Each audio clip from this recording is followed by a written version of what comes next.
explaining problem 200. It gives us a pyramid like here. So it says that it has a square base of 230 each side of the pyramid. So we can see that this length here is 230. So it says that it's 145 meters tall. So the height here is we'll just put 145 here. So the height is 145 meters. And it mentions limestone, but we don't really need that information. So it says that the density of this pyramid is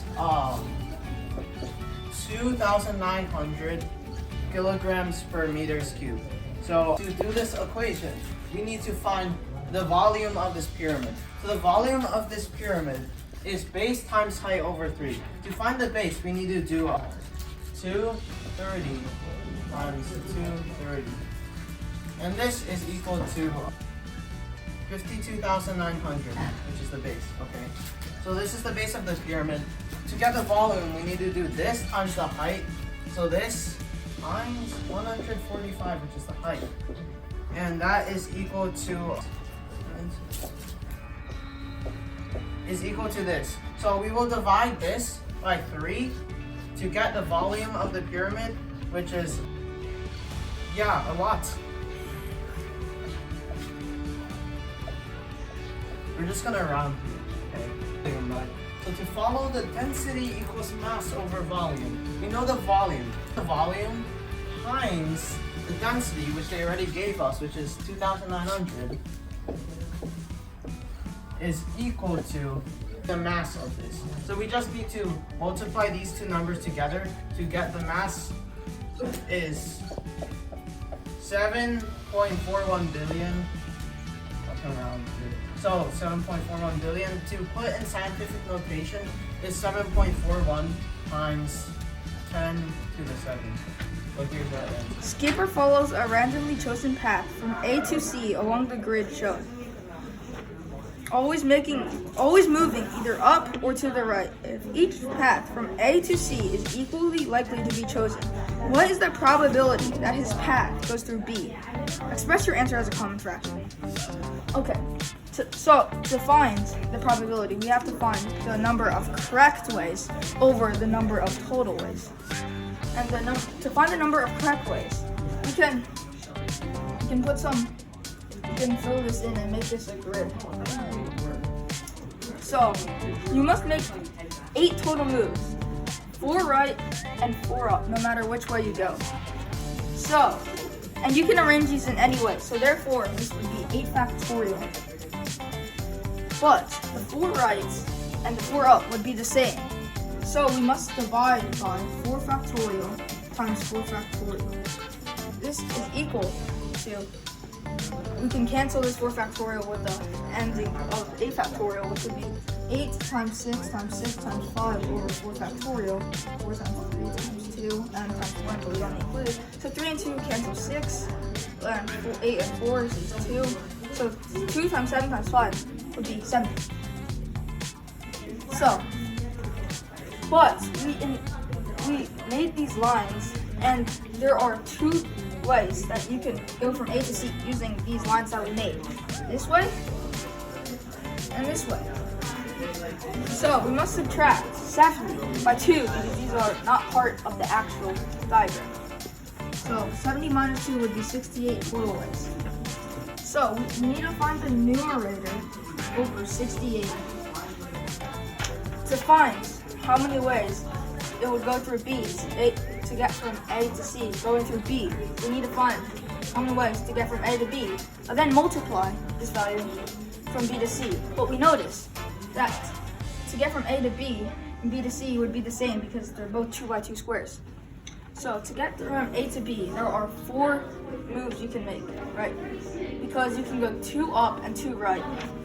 But using the same logic as this total, to find the total, we have to divide by 2 factorial and 2 factorial because the 2 up and 2 right are the same.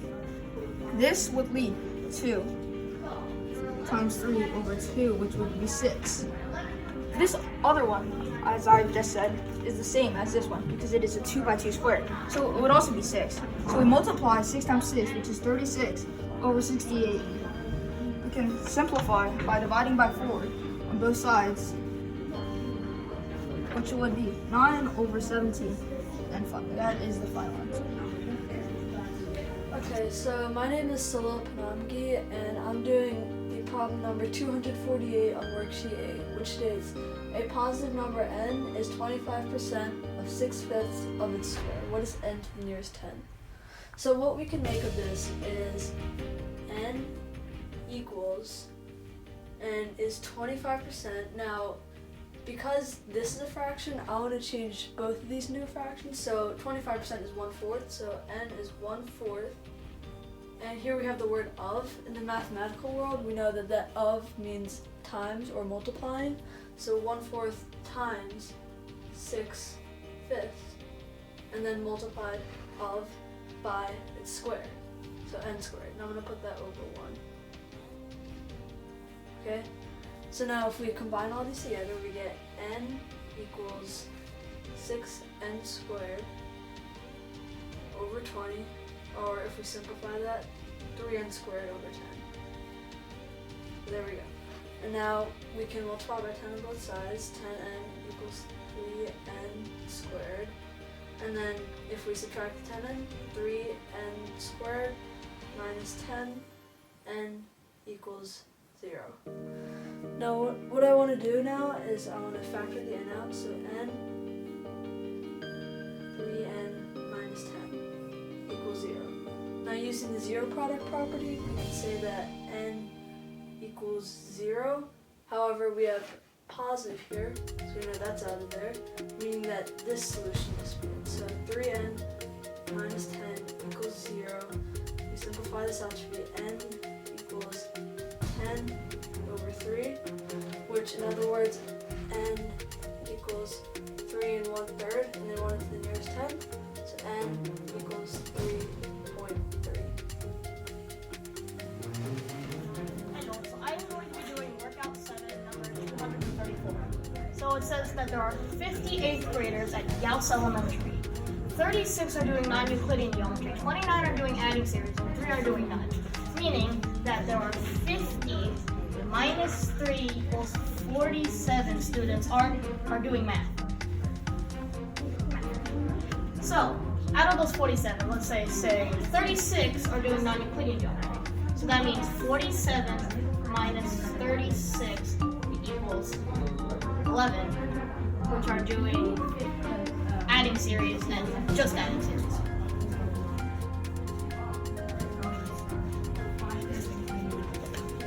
So, there are 11 doing adding series and 11 doing just adding series and 29 doing adding series just at all.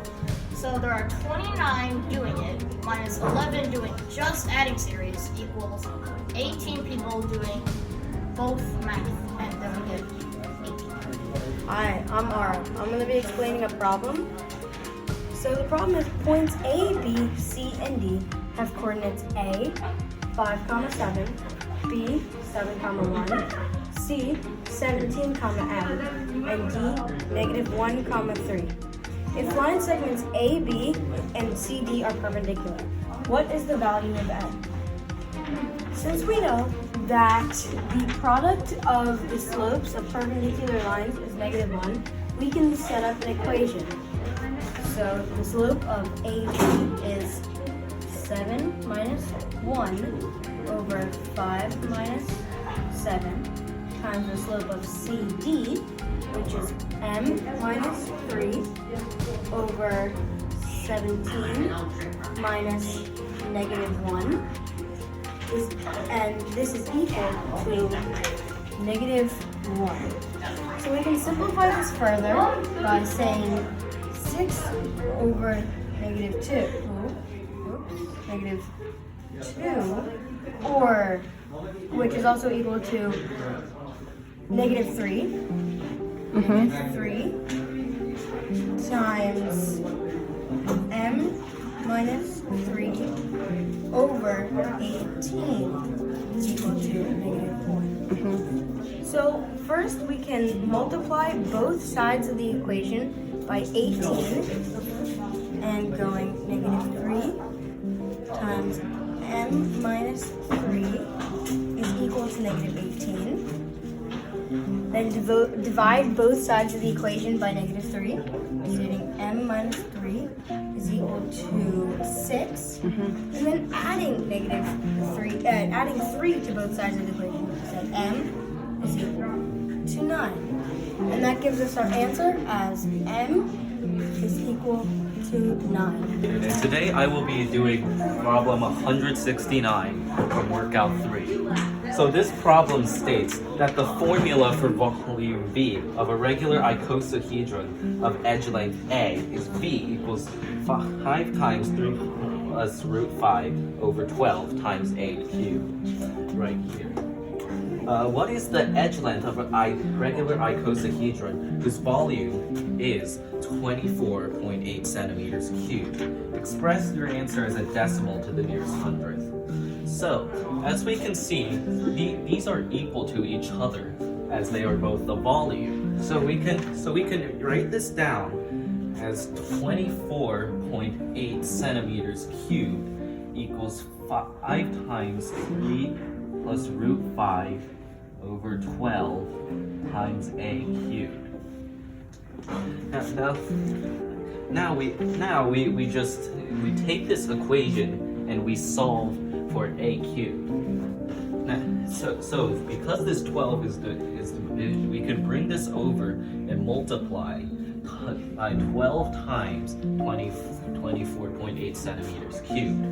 And because this since a fraction is a type of grouping unit, we can use this as a single unit to bring this over here, to divide it as 5 times 3 plus root 5 equals A cubed. So now we just solve this.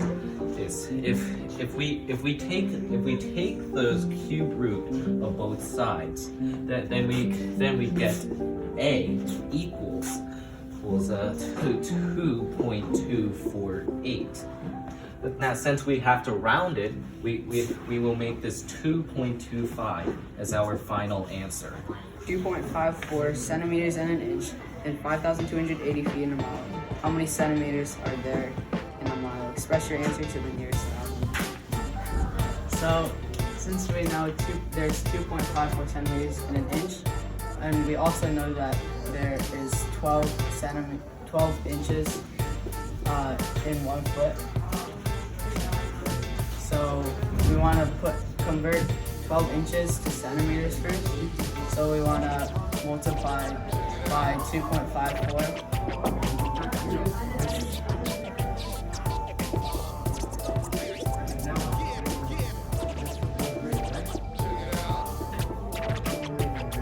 So we get 30.48 centimeters, which are in 1 foot. And we know that there are 5,280 feet in a mile. So we have to multiply this number by 5,280, which